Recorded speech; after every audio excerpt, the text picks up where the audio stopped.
मेरा नाम टिंचिंचू बाबा टिंचिंचू। जरा सामने आ, जरा आँख मिला, तेरा शुक्रिया कर दूं अदा। कैसा जादू बालम तूने जारा, हो गया नन्हा सा दिल हमारा, कैसा जादू। गीता दत्त और ओपी नैयर दुनिया को तो हिट और सुपरहिट गाने दिए जा रहे थे, लेकिन दोनों के जीवन में तूफान ने दस्तक दे दी थी। बस देर थी तो तिनका तिनका बिखर जाने का।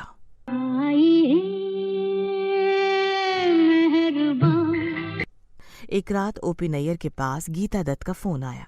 गीता दत्त ने फोन पर पूछा, मैंने क्या किया है कि आप मुझे गाने के लिए नहीं बुलाते? आप तो मुझे भूल ही गए। ओपी नैयर ने ऐसा क्यों किया, हम आपको बताएंगे थोड़ी देर में।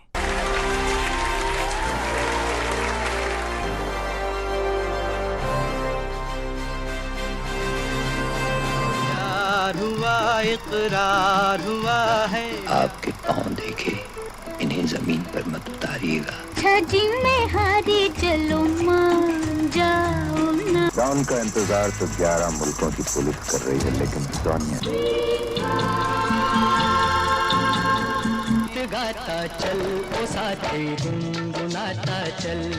नमस्कार दोस्तों, इस एपिसोड में हम बात करेंगे संगीतकार ओपी नैयर की, गीता दत्त की और आशा भोसले की, और इसकी कि कैसे ओपी नैयर आशा भोसले के प्यार में इतने डूबे कि उन्होंने गीता दत्त से गाना गवाना ही बंद कर दिया, और जब गीता दत्त को उनकी जरूरत थी तो उनसे मुंह फेर लिया।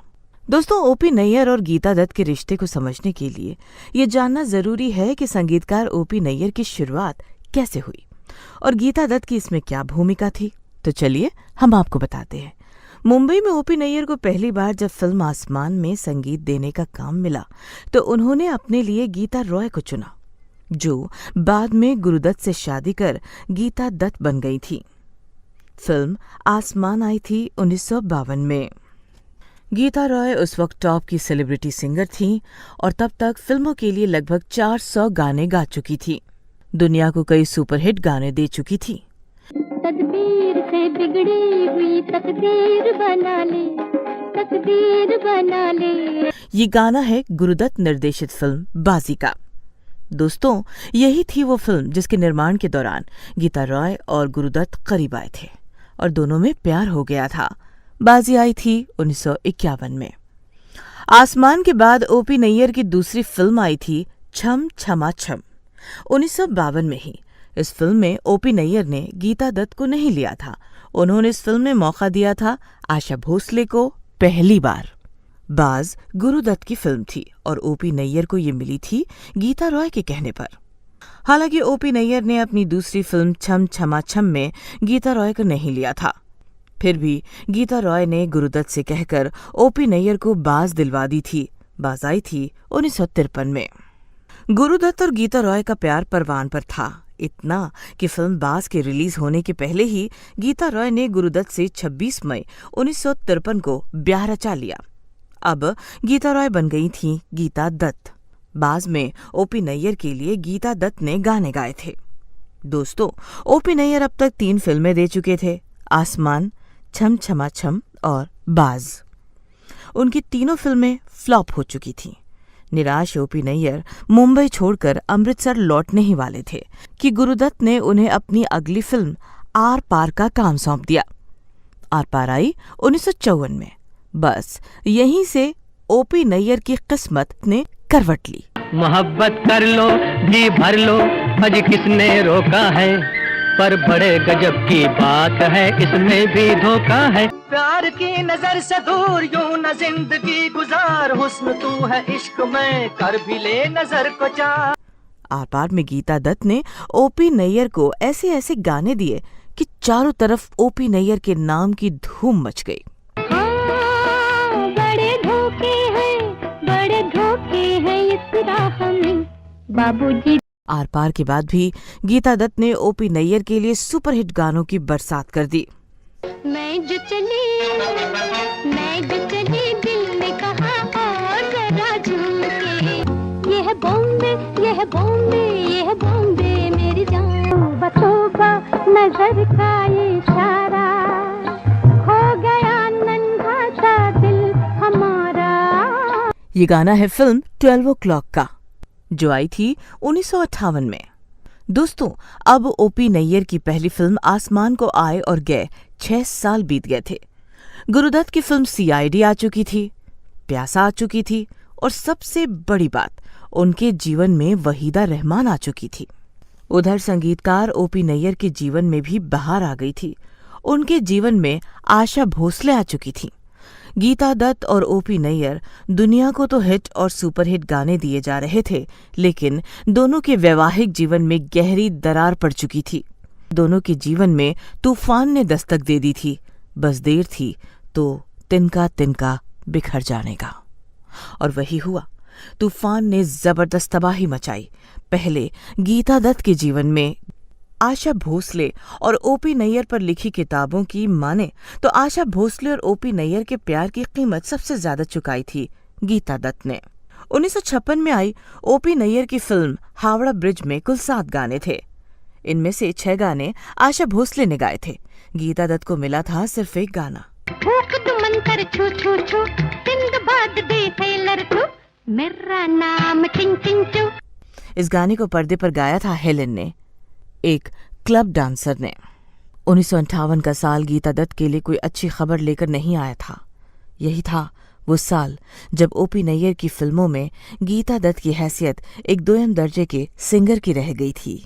ओपी नैयर की फिल्मों में गीता दत्त अब छोटी मोटी अभिनेत्रियों के लिए गाती, जबकि फिल्म की हीरोइन के लिए गाती थी आशा भोसले।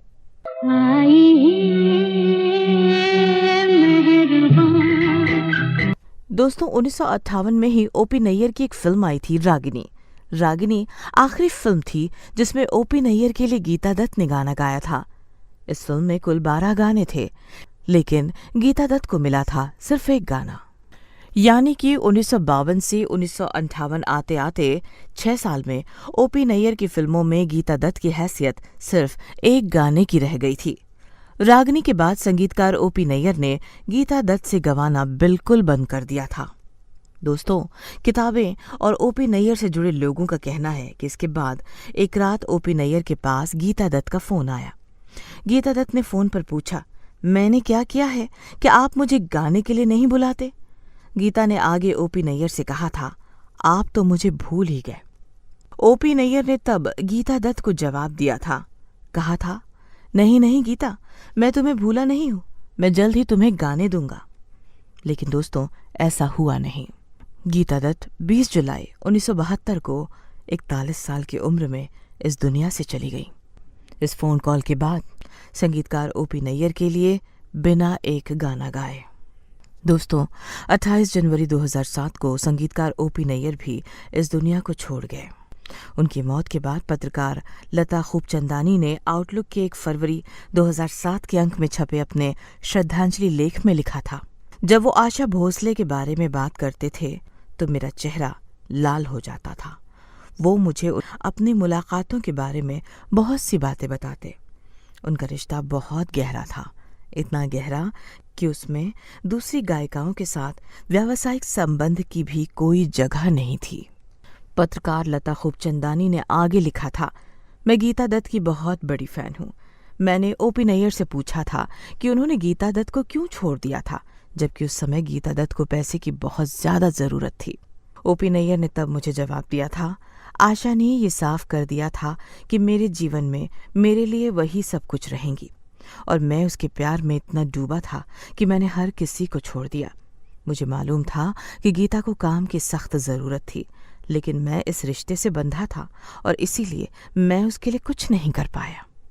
दोस्तों, गीता दत्त ने ओपी नैयर के लिए 22 फिल्मों में कुल 65 गाने गाए, जबकि आशा भोसले ने ओपी नैयर की 60 फिल्मों में 324 गाने गाए।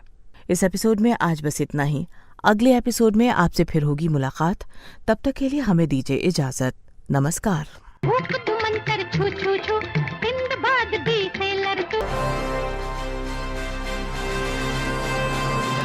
हुआ इकरार हुआ है, आपके पाँव देखे इन्हें जमीन पर मत उतारिएगा। छजी में हारी चलो मान जाओ ना। डॉन का इंतजार तो 11 मुल्कों की पुलिस कर रही है, लेकिन सोनिया